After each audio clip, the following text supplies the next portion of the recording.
So please, Carlos, the screen is yours.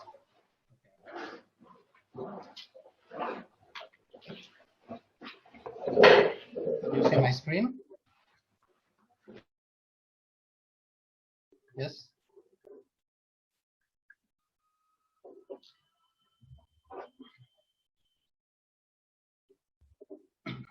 Okay. Thank you, Janica. Good morning. Today I'll give you a short talk about board game design and construction as a continuation of the talk by Luis of yesterday.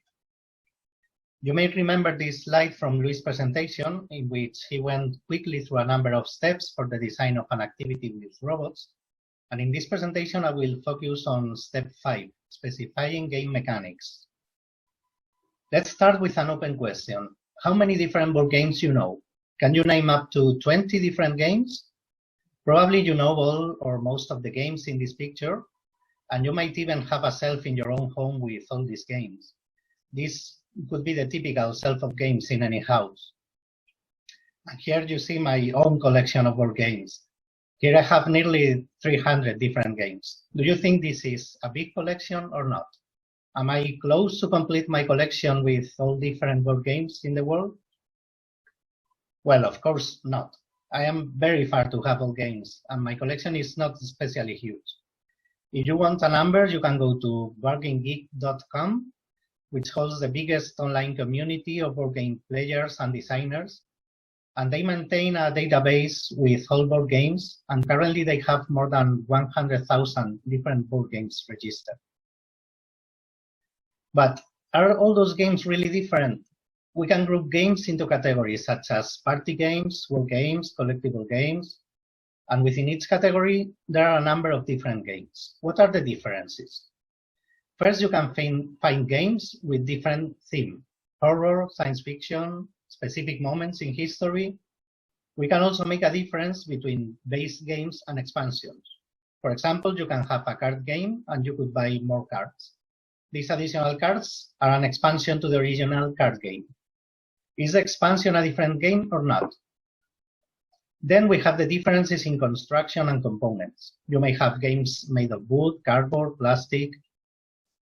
Let's see this with an example.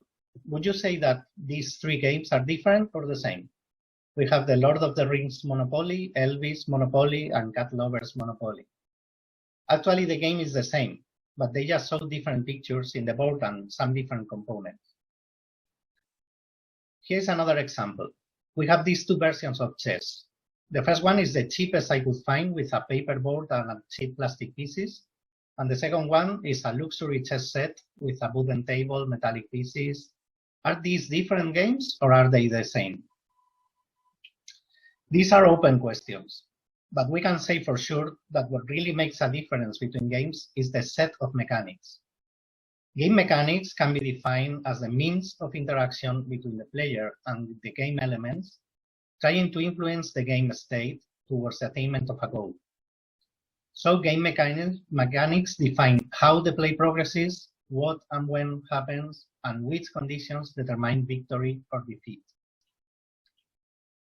If you want a list of game mechanics, you can find some academic papers with a taxonomy or a list or summary of the most important mechanics. Here you have a few examples, just in case you want to go deeper in this topic. But if you want something less academic but more dynamic and closer to everyday board game players, you can go again to the Board Game Geek community. And here is the list of game mechanics currently registered at Board Game Geek in order to classify all games in the database. This list currently holds 182 different mechanics. So, for the rest of the presentation, I will explain you one by one these 182 mechanics. So let's start with number 1, moving multiple units. Please don't panic, it was just a joke. Of course, we don't have time to go through all game mechanics. When preparing this presentation, my first thought was to make a selection of a few mechanics which I find suitable and interesting for educational environments. But then I realized that that would be my personal choice, and this could constrain or limit your own creativity and imagination. So instead, I suggest you to learn about mechanics by analyzing your favorite games. You can go to BoardGameGeek and search for a game. And BoardGameGeek will give you a list and an explanation of the set of mechanics of that specific game. And this is what I'm going to do now. Let's learn something about game mechanics by analyzing a game example. I will continue with the example of the game for learning human rights that Luis mentioned yesterday. And the main mechanics of this game are the following. First, we need to define a mechanic for the goal of the game, or at least an end condition for the game. For this, we have the track movement mechanic, which simply consists in moving along a one-dimensional track. The game ends when the players complete the track. Next, we need to define a winning condition. Does the first player reaching the end of the track wins, or do all players reaching the end win? In summary, what is the condition for a player to win or lose? For this, we have the cooperative mechanic, which means that all players share a common goal. So either all players win or all players lose. Now we define a mechanic to define how the players can move towards the goal. In this case, we use the trivia mechanic, which means that players need to answer questions in order to advance through the track. In this case, the questions are about human rights. The next question could be, how can we implement a trivia mechanic in a cooperative game? The implementation we choose is the voting mechanic. After each question, all players debate about the answer, and then each player selects his own answer. The most voted answer is the answer of the group. Of course, another valid choice could be reaching a consensus. We need yet to define penalty and reward mechanics in order to engage the players and try to make their best to win the game. We will talk about it later. With this same set of mechanics, we built 3 different games or versions of the game in which we only changed the theme and the story. Here you see 2 of the versions. The top left has a space theme and the bottom right a medieval fantasy theme. Both games show a linear track, which is very obvious in the fantasy version, starting from this house towards the castle. But the space game is also linear, even if there is a closed loop where the starting point is also the end point, as in the Hero's Quest explained yesterday by Luis. So, how do we introduce the robot in this board game? We use the robot to move along the track. Instead of moving a plastic chip with our hands, the robot will move himself along the track. For this, we use the Osobot Bit robot that you already know, and the robot allows us to add 2 mechanics for penalty and reward. Whenever the kids answer wrong, we put a color code for slowing down the robot in the boat. Whenever the kids answer right, we put a color code for speeding up the robot. There is a strong relation between mechanics and game components. The components of this game start with the boat, which needs to have a linear track and some stop points for asking the questions, which in this case are those circular spots representing planets. Then we have the cards with the questions for each spot, which are not shown in the picture. And after each question and discussing the answer, each kid could show a flag with either A, B, C, or D choice for their answer, using the voting flags or banners. Last, we have the answer circular cards shown in the bottom left, which are put covering the planet spots with a color code for the next movement of the robot, depending on the wrong or right answer of the players. I don't know if you realize that both boards have a blank spot, which is used for another mechanic called story crafting. This just means that the kids themselves create the story at that point of the game. We think it is a good idea to put these blank spots near the end of the game so that the kids are already familiarized with the game mechanics.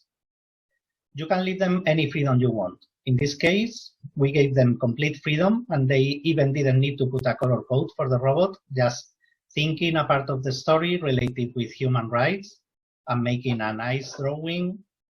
But of course, you could also tell them to select a color code and put stickers or draw it with markers. And now I will give you an idea to go a step further.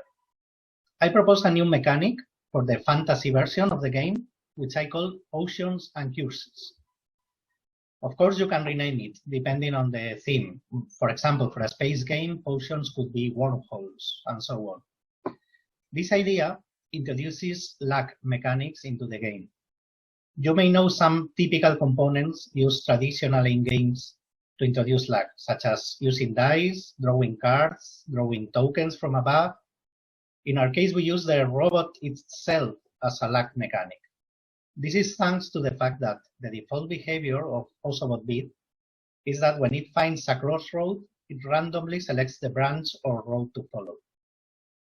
We can add mechanics in order to control or even override lag.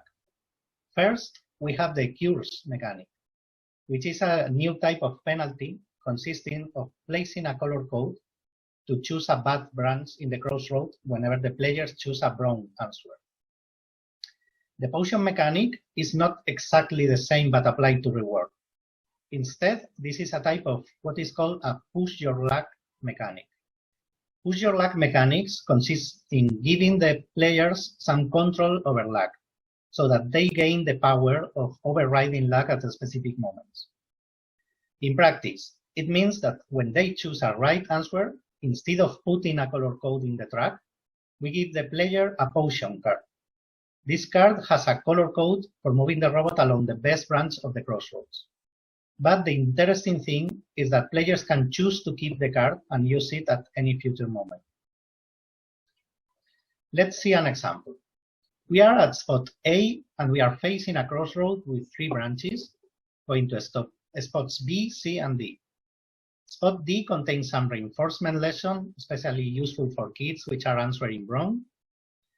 And we can have different outcomes depending on the answer of the players for the question at spot A. If the players give a standard answer, not good, not bad, we could just do nothing and let the robot choose a random branch. Instead, if the players choose a bad answer, we could place a cures on the track so that we force the robot to go straight to the reinforcement lesson. For good answers, we could even differentiate between good and very good. If both B and C spots lead to the end of the track, but maybe spot C goes to a shortest path. In this case, for a good answer, we could give the player a potion with a go left color code, and for very good answer, we could give a potion with a go right color code. The question mark represents the fact that the players can choose either to use their potion now or to keep it for future use in a different crossroad.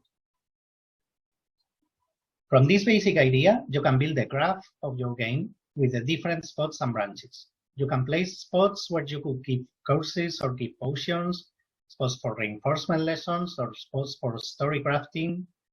And some care should be taken when designing this graph, considering the different possible paths that the players may follow, and you will probably need to do some tests in order to refine the design of the graph. For example, if we want to have potions which represent in some way the good choices for the robot, then we need to create a graph in which there is a preferred direction in all or most branches. In this example, going to the right is usually the best choice for most crossroads, but not for all, so that you leave open the possibility that the players may make a bad choice on when to use the potions they gain. I would like to remark one of the most important points of this example, which is the introduction of the robot as a game mechanic. In this case, with Osobot, we can use color codes to plan the next move of the robot. Using a different robot, such as Bluebot, you could plan the next few moves of the robot by using a sequence of commands. This gives you the possibility of thinking on new mechanics. With more complex robots, such as Edison, which are programmable, you can plan any number of moves, and you can even go further and think of mechanics which take advantage of the sensors of the robot for hearing sounds, following lights, avoiding obstacles, and so on.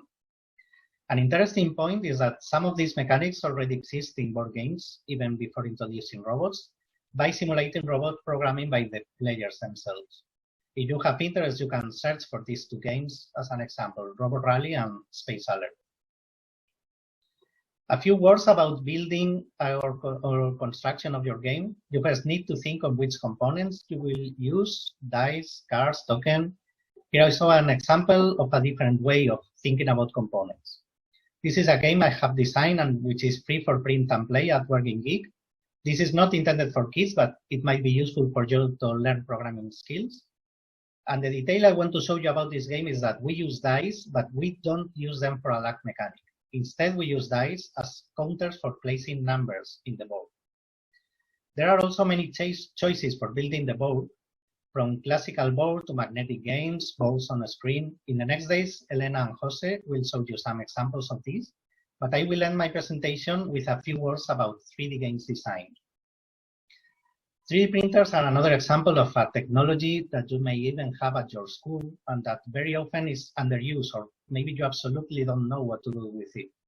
So let me give you an idea. You could use your 3D printer to build more appealing and interesting games. First, you can substitute the robot for any character you want. This is what we did with the fantasy human rights game, in which the Autobot was hidden below a wizard figure. And to do this, we designed a 3D cover for the robot and we glued to it the figure of a wizard. You may need to have some 3D modeling skills to do this, but if you want, I can upload for you this Autobot cover model so that you can glue it to any figure you want. You can also use the 3D printer for building the board. The good news is that you have a lot of free stuff to print online in online repositories such as thingiverse.com. For example, you could build a whole board with a track for the Autobot with the printer, but still needing to paint the track over the 3D model. Or you could just print some decorative elements such as these modular trees. You could add height by printing these modular hill components if you want the robot to climb the hills. And adding height is especially useful if you use bridges, so that you can have crossing roads at different heights. In this case, you need to take two things into account. First, leaving enough space for the robot under the bridge. And second, being very careful with the inclination and possible step at the beginning of the bridge, which the robot might not be able to overcome. To finish, just in case you have a laser cut machine instead of a 3D printer, you also have a lot of free stuff for building board games in the same repositories. This is all, and thank you for your attention.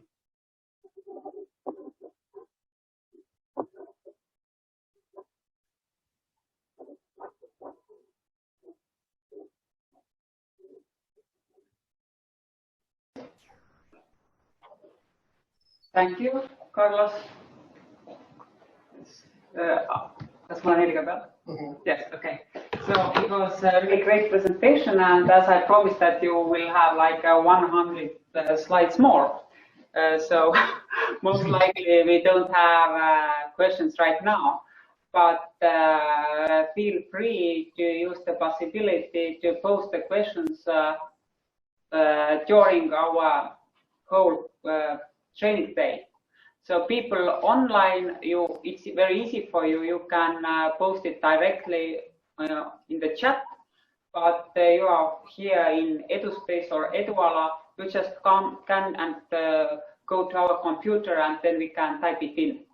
It might be easier for presenters to follow. And also you can write an email to Carlos or our Spanish colleagues.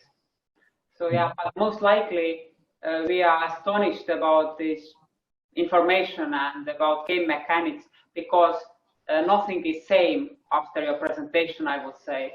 Because yesterday we just designed the game, but now we have to just, our brains will explode about this game mechanics thing, you know. Whether I have selected the right components from this game mechanics and from where we would access the 3D printer. By the way, we have a 3D printer. So welcome to our EduSpace. But I think that let's continue.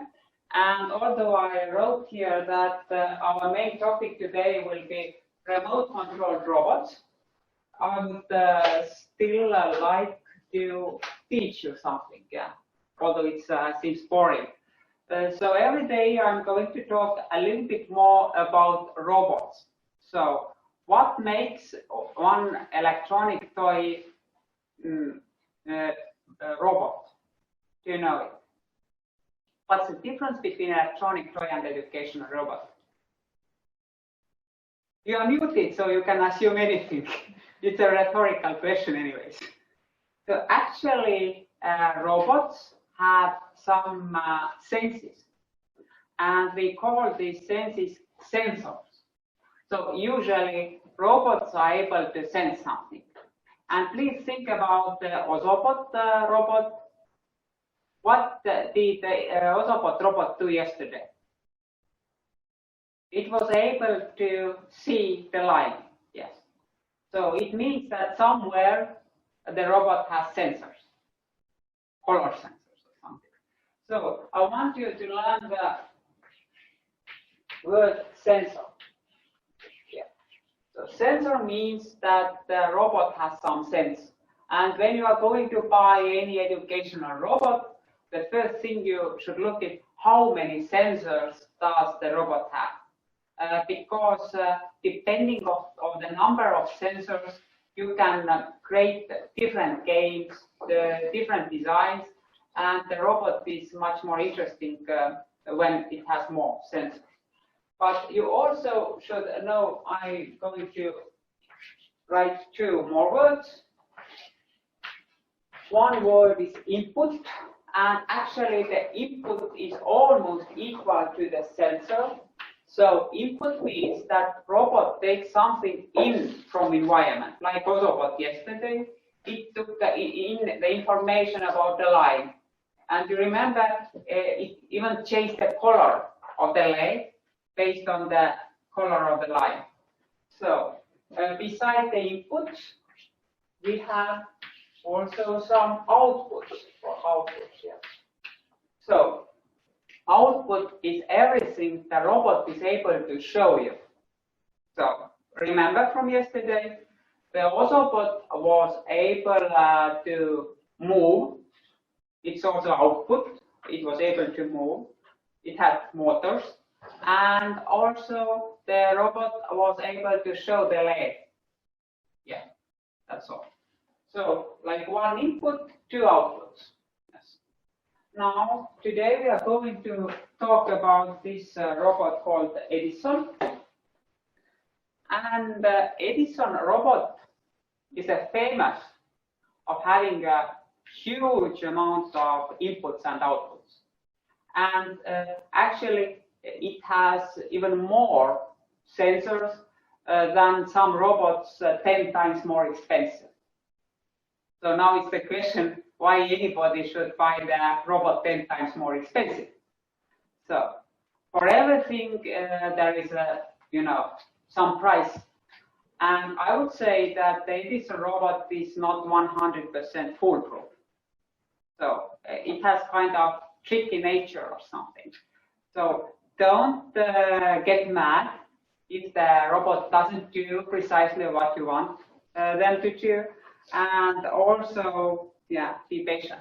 Be patient with this robot. But anyways, in normal conditions, the robot works. And you just have to know that the robot is not able to perform precise straight line. It just can't, because,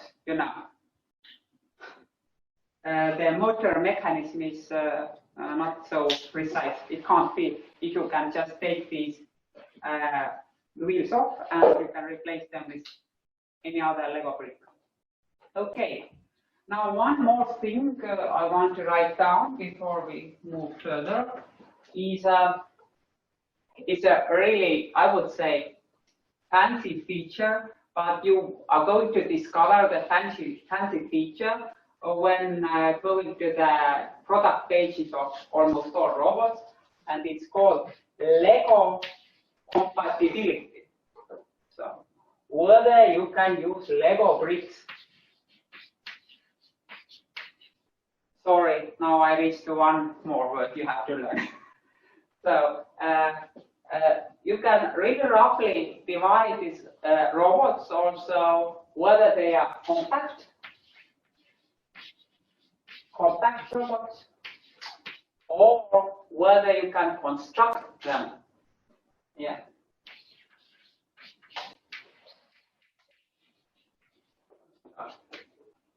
So during this course, we don't use any robots you have to construct, because constructing a robot takes time, and also they are much more expensive. And so the all compact robot producers has discovered like half construct robot conception, so they are Lego compatible. You see, I have Lego bricks, I have an Edison robot, and now I have built a robot. And it also, if you happen to have some Lego bricks, you have Lego bricks over there. So please personalize your robot afterwards. In Eluala, they already started to personalizing robots. So there is something you should know. The compact robots are really good because you just can take the robot and start doing it, whatever you want, or if you have some learning design. For construct robots, there is one tiny limitation. You see, they are just set of bricks and you can't start using them immediately.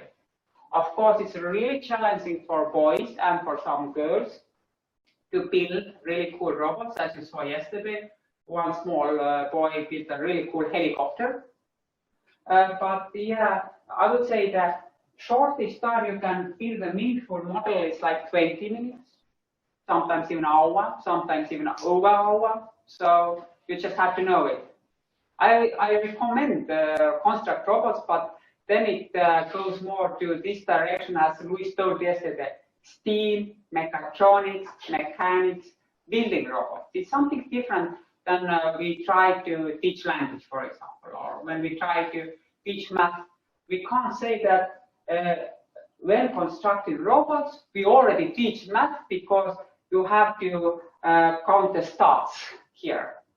It's a really primitive math, I would say. So don't try to create connection between any subject or robot if you don't have them. Okay, so that's all about that. Now, really shortly about sensors, inputs and outputs of this robot. 2 motors, so the robot is able to move. 2 LEDs here, flashing red, you noticed already. Not colorful, but still flashing.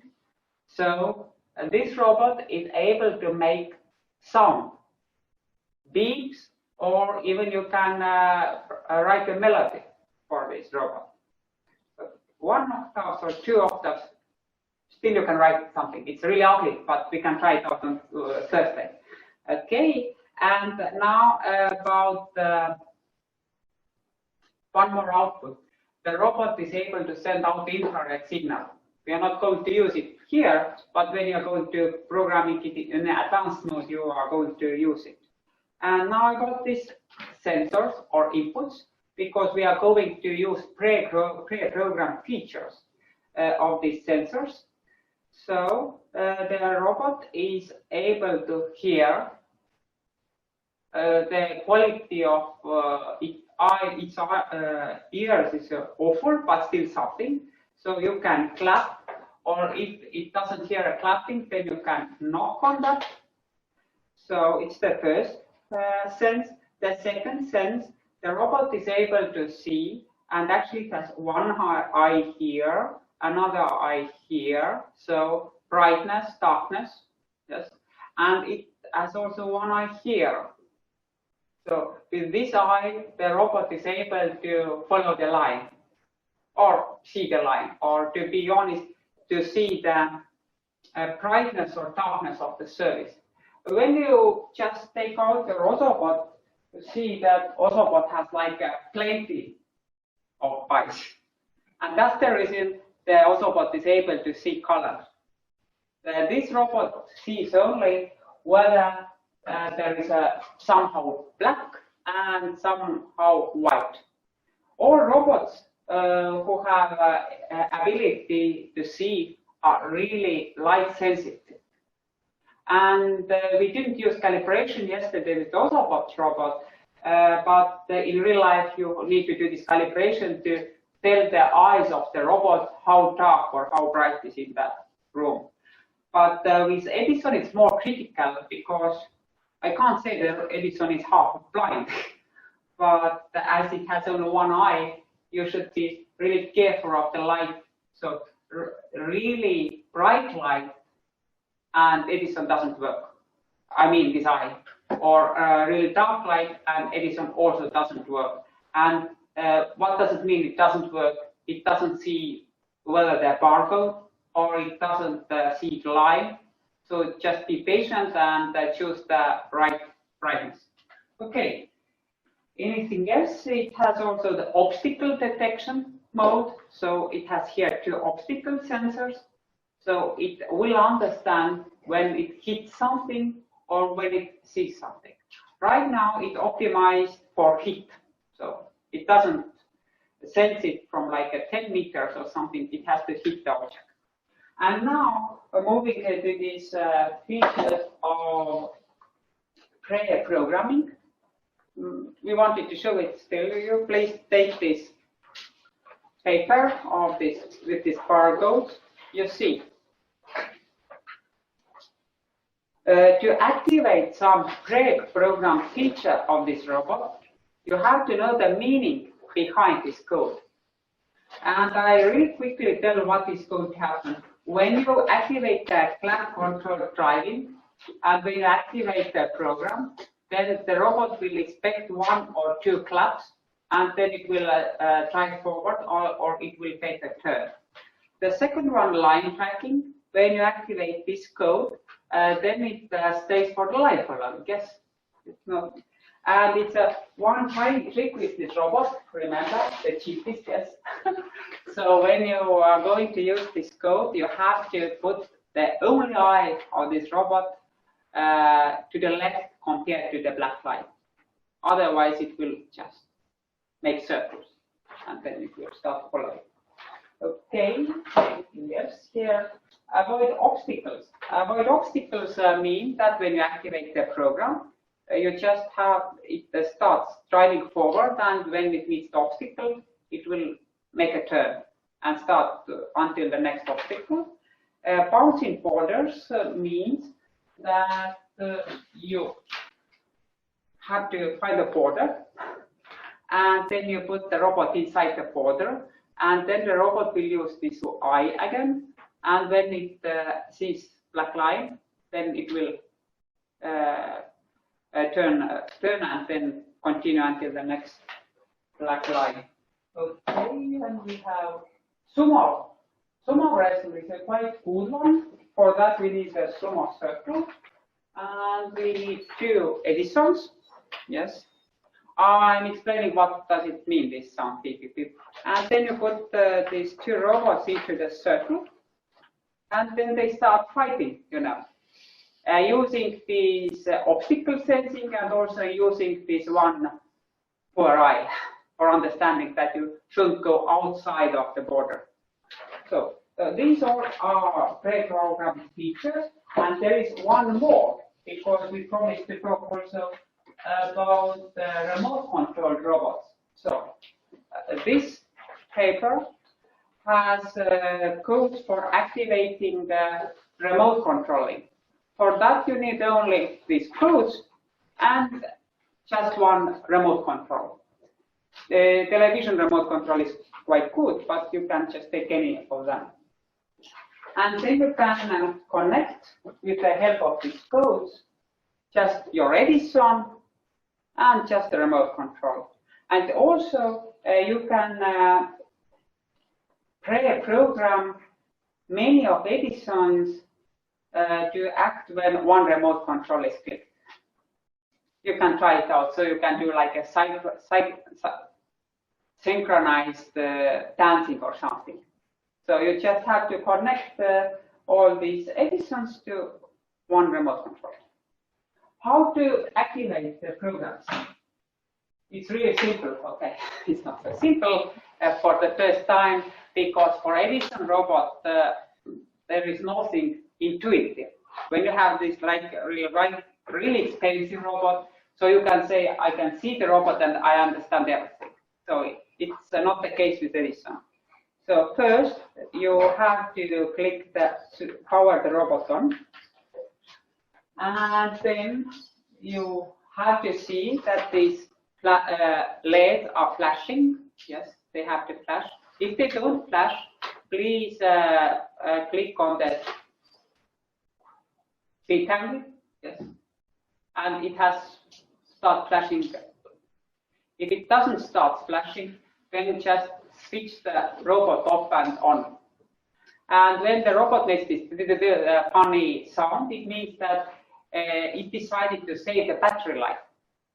And to waking the robot up again, you need to click to the triangle. Okay, but now let's do it all together really slowly. Take these codes, take the robot with 2 flashing legs, put the robot on the arrow, yes, on the arrow, pointing towards the barcode, and click quickly 3 times to the round button and see what happens. Yeah, okay. Most likely, the robot started driving and made a dee-dee-dee sound. So, if it made this dee-dee-dee sound, it means that the uploading the program was successful. It also might do the sound like, or sorry, yeah. Then it wasn't successful, and then you have to repeat the procedure. That's all. So, but the robot doesn't start working yet. For activating the program, you have to click to this triangle. And for stopping the program, you have to click to this rectangle. So, if you want now to start the program, you activate it, you just have to click to the triangle. And if you want to stop it, then you have to click to this rectangle. Yeah, it was the wrong sound. Somewhere, yes. So, and how to program it to be connected with the remote control? Actually, it's a little bit different. You just have to do the same procedure, like putting the robot here. For example, you want to program the feature drive forward. The same thing, clicking 3 times, but instead of doing anything else, now after this short drive, you click the button here, any button, and then this button will act like driving forward. Do you understand? Yes. You just have to drive over, and then you have to click on the button you want to connect or associate with this behavior, and you don't need to start the program or something, because the remote control features are not the program, it's just a behavior. Okay, so just really quickly, we can try out everything. I just want to demonstrate that when you have more expensive robots, yes, because all of these robots are more expensive than Edison, you have usually remote control with the robot. And then when you want to click power on, then you have to power on the robot. Usually you can power on separately the sound, and then you also have to power on the remote control. You can try it later on, and you see the same thing with this car. Again, we have separate remote control, we have separate robot, and then we have power on them both. And now we have also more advanced things like this dash robot. Okay. You know, I have to test code. Okay. Okay. So I come closer. So for some robots, you don't have remote control, and you just have to use some app. And okay, yes. And then it becomes quite complicated, because now you have to start doing some procedures, like yeah. Okay, like you have to connect now the tablet and now the robot. You see, until Thursday, we don't need a tablet at all. So we need only robot for conducting our activities. But with these more complicated robots, shut up. Okay, now you see, now I have to connect It's not enough that I have app and I have robot. I have to conduct some procedures, and sometimes these procedures just don't work out. For example, I can't start driving with this robot because now the software asks me to do update. That's just great. Yes, it was everything I dreamed of. Okay. And so on. Anyway. Let it be here, it will take like a while. So anyways, with this more advanced robot, you see there will be more technical problems, more issues, and you need more preparation time. But right now, what we are going to do, you are going to spend, yeah, thank you. So right now, I would suggest you to spend like 50 minutes, whether just personally or some teammates could help you, and just try out these features. And then again, I'm going to divide the Zoomers into the breakout rooms, and you have already your teams, and then you can start think any of learning activity. Now, that's a good question. Today, we are not going to give you any topic, but we really highly suggest you to connect it with some subject because it's easier for you. And you're going to wonder what type of learning activity I can conduct with this type of pre-programmed features. Actually, you can use or you can benefit from storytelling again. For example, you can take a huge black line, and then the Edison will be driving there because it's bigger. It means you can create like a 3D world for the robot, but also I really liked one game one participant produced once. I just bring you an example. It used this bouncing borders feature, and then it put like some questions in some paper balls. And when the robot bounced out some question, the children had to open this paper ball and answer this question. So you can be a really creative, imagining that the robot has these limited functions, how to move, but you can build up a really cool learning activity around that. And you can always teach the robot what is the most boring option. And if you don't want to deal with these pre-programmed features, you can also connect the remote control and your robot, or on the spot people, you can select all other remote control robots what we have here, like these pets or cars or this cool touch robot, and think what kind of learning activity you can do when you have only remote control and the robot. So to be honest, it's even a little bit easier than having these pre-programmed features, because you just click somewhere and then the robot drives somewhere. So you can develop this behavior of children to play something. You have to be really precise, and also you can develop the skills of fine motoric skills with small children. So good luck for everybody, and online people, just be patient. I'm going to divide you into these breakout rooms. So let's start.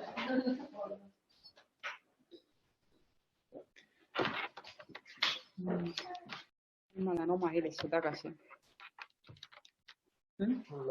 Mida?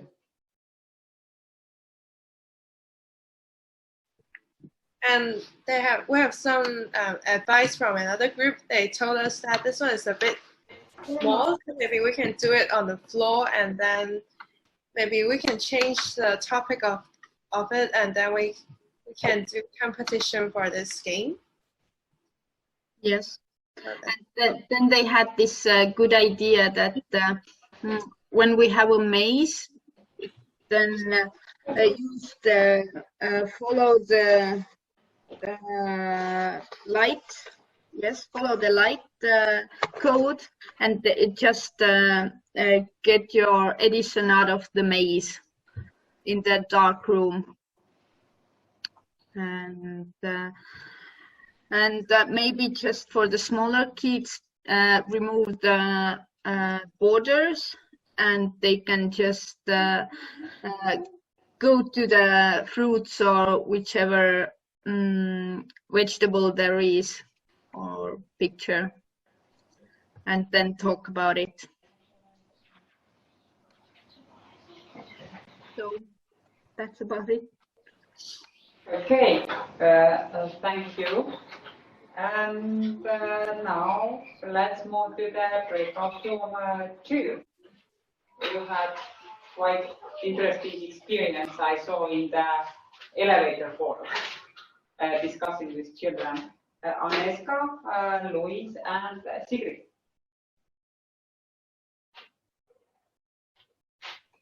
Okay, we tried two designs, one made by Sigrid and the second by Aneska, and we tried them with 2 kids of 12 years old, and I think the outcome was very good. So if you want, Sigrid and Aneska can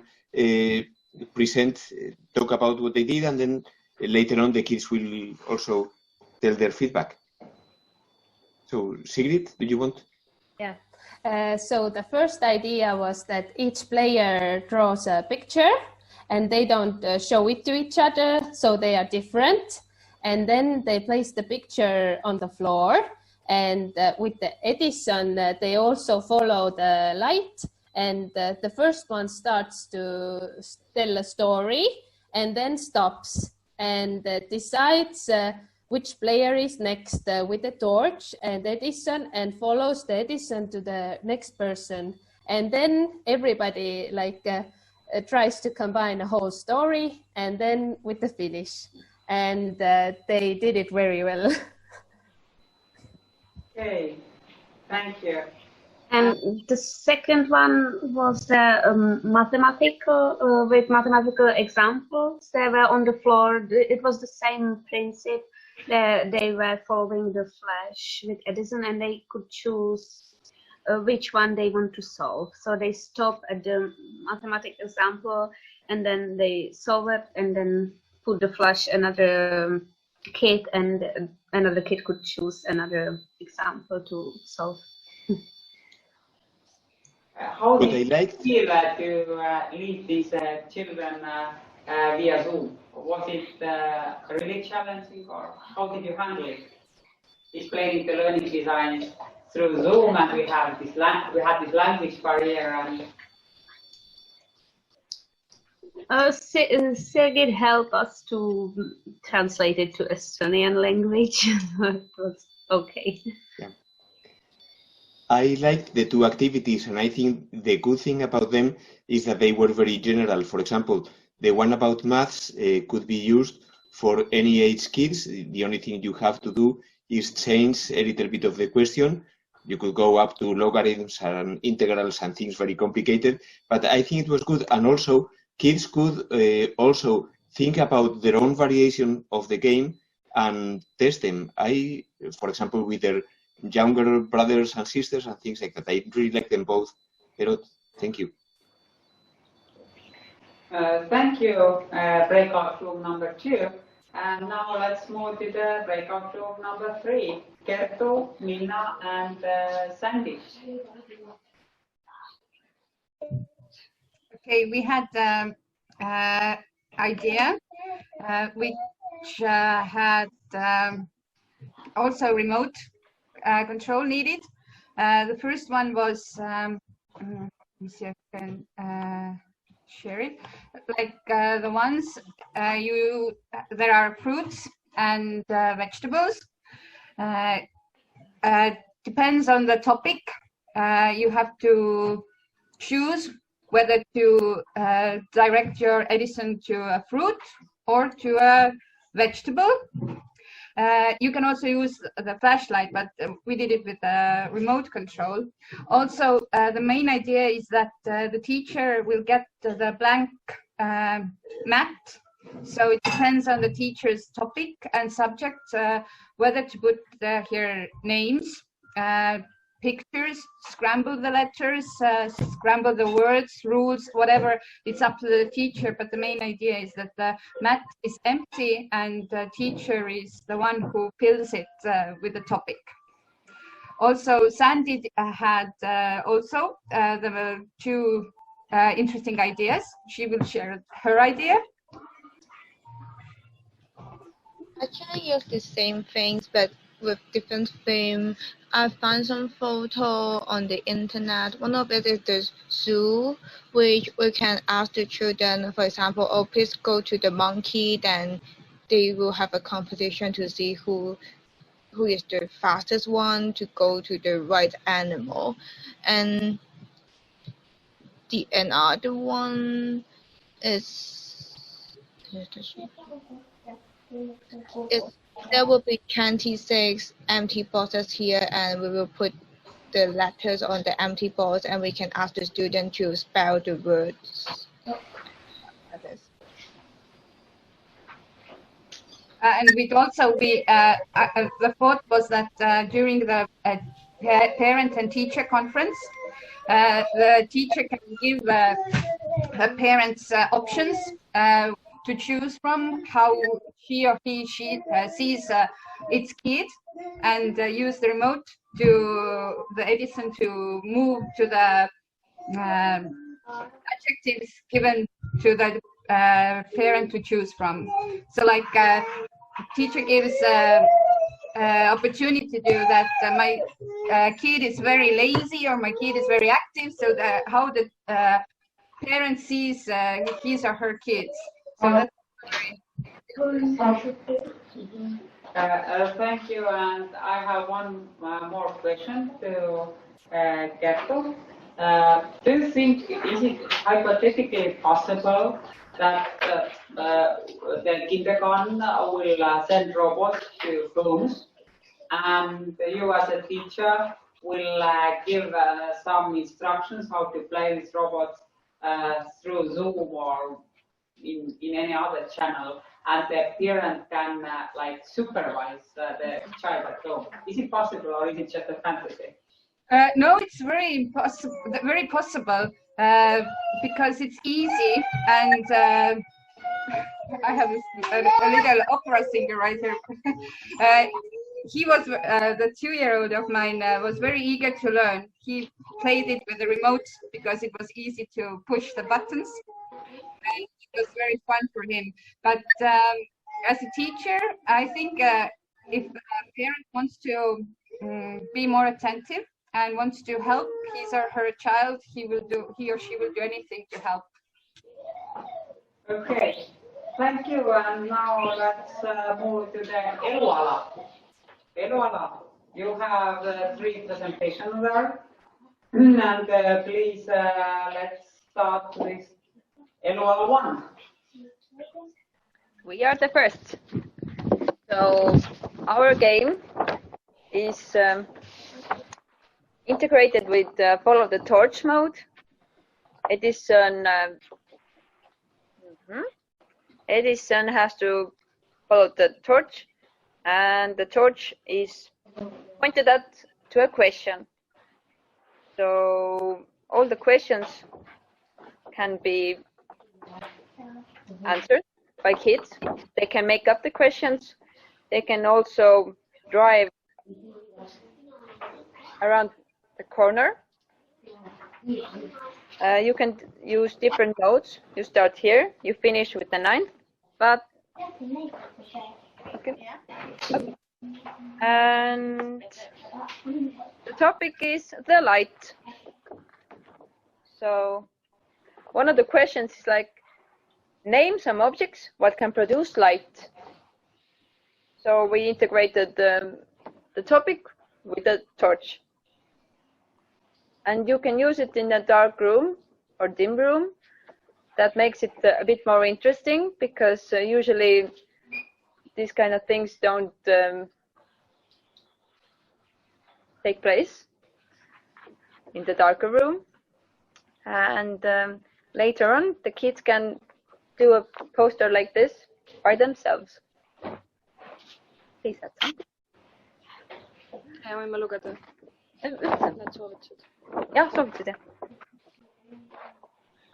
So the other team gave us some tips how to improve our game. So one of the thoughts was use teams. So children form a teams and they can play it as a competition, and also as a treasure hunt. And we can use, instead of the questions, some pictures. So it would be easier for younger children to play this game. And also we can integrate it with math. And so in math you can, yeah, with anything, colors, art, and also, yeah, that's it, I think. And if you're doing this in teams, then you can leave the spots empty. The team switch them afterwards, so it would be interesting also to see what the other team came up with. Like we had fun with testing. Okay, thank you. You try it out yourself? Sorry? Did you try it out? Yes, several times actually. It was quite fun because the torch mode was working almost flawlessly. So it was fun because we didn't have any issues with that. And when we understood it, and with the other codes, we have to just practice more. But this is our game with the light. So Edison survived with you, yes? Yes, we also. I don't understand why one of your team members was laughing when you thought that you handled Edison and thought like perfectly, but yeah, anyways. Okay. No, the game. Okay, yeah, the game was looking at it. Okay. Yeah. Maybe. So, thank you, and now the next team, please.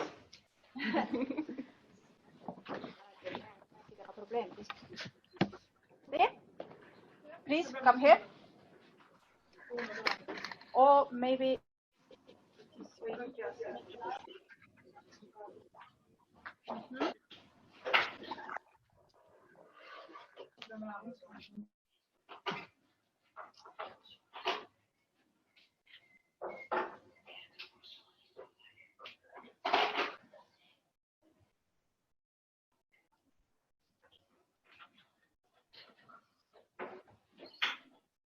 We had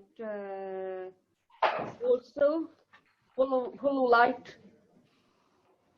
Edison, and the aim was to guide Edison from 1 to 8, not missing not a single number. Every number has some question behind. Here are some physical activities, thinking, counting, breathing, so different subjects all together. It was quite challenging to guide Edison with flashlight, but we were here were also. Last task was kind of soldiers. They were finished. Everything worked well. I think the maze is easy way to adjust with different questions. You can arrange numbers, add some, take some less. And as there is no finish line, you can add another paper and make it just bigger and bigger and bigger. So it's reusable. I think the challenging part was to force Edison when you were in somewhere to answer the question. It was quite hard when you were alone, but with team, it's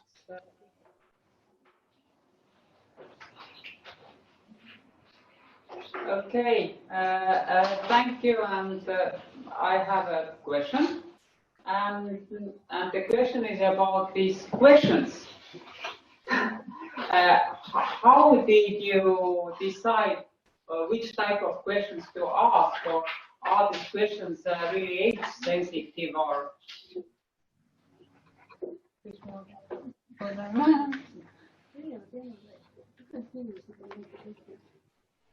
wasn't ours. Here is, for example, count how much is 2 plus 2 and make some activities to so much time.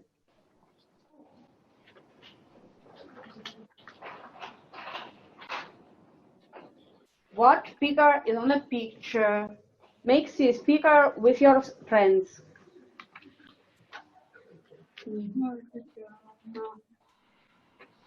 What letter starts this figure?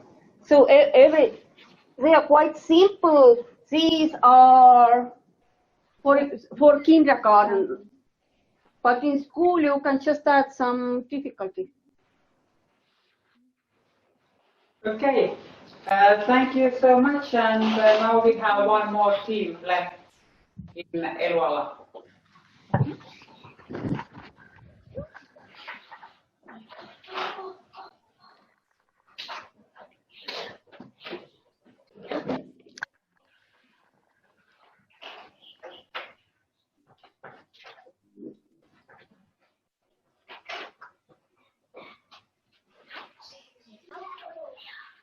So the goal for this game was to program Edison in bouncing borders, and then the robot will start knocking out these shapes, like triangle, and then you go and find the triangle in the room, like bring it to the teacher, and afterwards you can use it as an art project or find triangles in here. So there were many other options to use it. Maybe you can demonstrate it.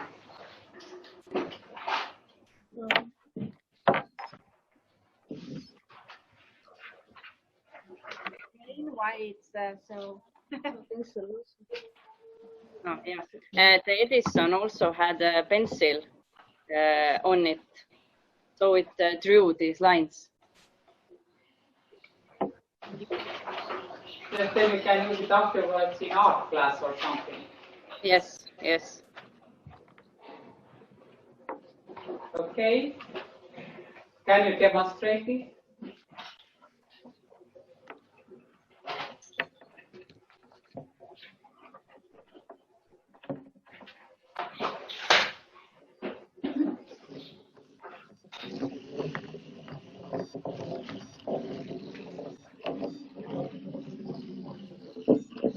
Like on the 1 minute game. It cleans everything so quickly. Okay, thank you. Thank you so much. So, Mayra, before we move to EduSpace, what do you want to tell us about your teams? I want to tell that there was so many ideas, and maybe you can explain why you added what those lines are and what you wrote with that. Because it was very funny that you found out many things what to do with this board game. We tried out like different ways. With game, we tried circle, and we tried rectangle, and we find that you can use very different kind of shapes there. With the drawing, we meant you can use different things also. You can find shapes from there. Then you can write on the lines. You can use it like with alphabetics. You can write letters in the right order there. Or after the game, you can like cut out shapes, or you can cut out some pieces and make cards. You can write some greetings on it.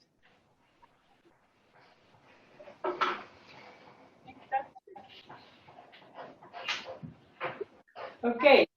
Thank you. Greetings to Eluala, and now we are going to move to aerospace. So, I think let's start from your design. Ronald, we have design there.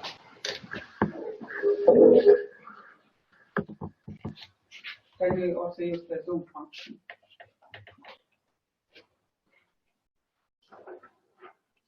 So our game is quite simple. It's with colors and shapes, and it's also a remote controlled game. We connected Edison to the remote, and the Edison is able to go backwards, forward, to the right, and to the left. You can do it with the kids, or you can do it before yourself. Depends on how old the kids are. And then our idea was for kindergarten or other language learners to get to know the shapes and colors. For example, if I tell them to go to the green triangle, then they will use the remote to make their Edison to go to the nearest green triangle. We made a lot of them because we thought it was a great idea to do it in groups. So the home class, for example, can do it.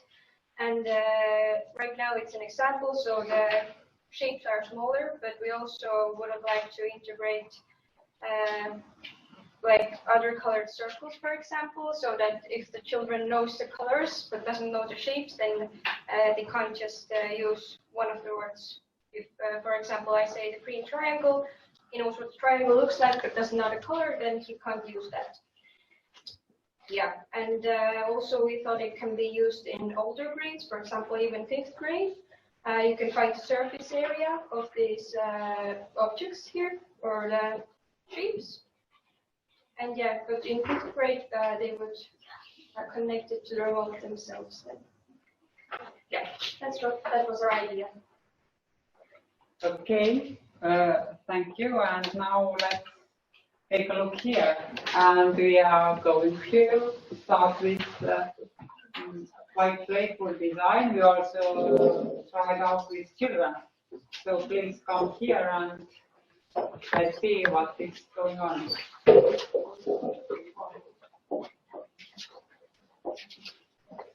So like today, we also report our Edisons.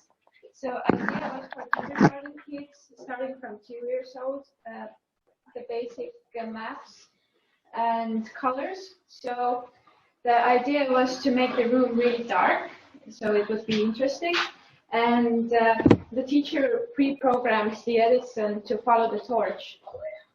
So basically, the kids come to the zoo and it's really dark, don't forget that. So they have to find all the ducks even here. So I have here a blue duck, and mine has 9 - 6. With the younger kids, it can be easier, like 3 - 1. They have to say how much is it. And when they're done, they can go and explore. And it's good for that a lot of kids can do it together, like 4 or 5 kids. So, yeah, the kids who tried out our game seem to like it. So, we also have some ideas how to improve it with older kids to make sheets, worksheets, so they can like have a map or something. Like something to check their answers, because we had those 9 ducks and we couldn't even count how much they've already done, and so it would be really nice to have those check sheets or something, at least for the teacher if the kids are younger. Yeah.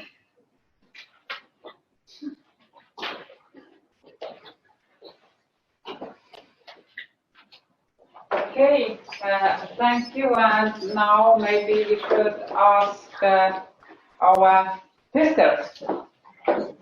What did you think about these learning designs? because you tested out 2 of them.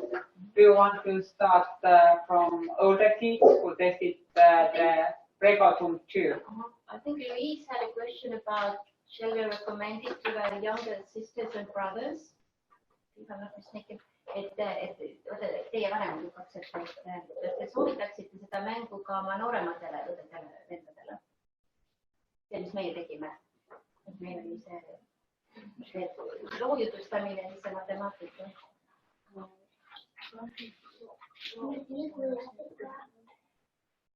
Okay, she thought like the storytelling would be interesting for the younger ones. And he thought like the calculating, we had some calculate to just think of something equals something. He thought like this might be too difficult maybe for the younger ones. But if they do it themselves, they can just make it easier for themselves because it just made up the things ourselves and then we had to calculate the answers ourselves as well. But we calculated together, so we really checked each other's answers. So I think it was like a team building exercise just as well. Yeah, because we haven't talked about the team building options, but also these collaborative skills are considered quite important also already in kindergarten. But what about the team of younger? I wasn't here, so I don't know what they do. Okay, but you can ask. Et kuidas teile see mäng tundus, mis te mängisite? Fun. Midagi veel, kuidas te seda mängu võib-olla muudaksite teistsuguseks? Kas sinna saaks veel midagi juurde panna või need taskulampide mõte, kuidas teile tundus? Yeah. Okay. So yeah, it was good. Yeah, just keep on improving. Okay. Thank you for today's designs. And I think now it's time to ask what did you think about today's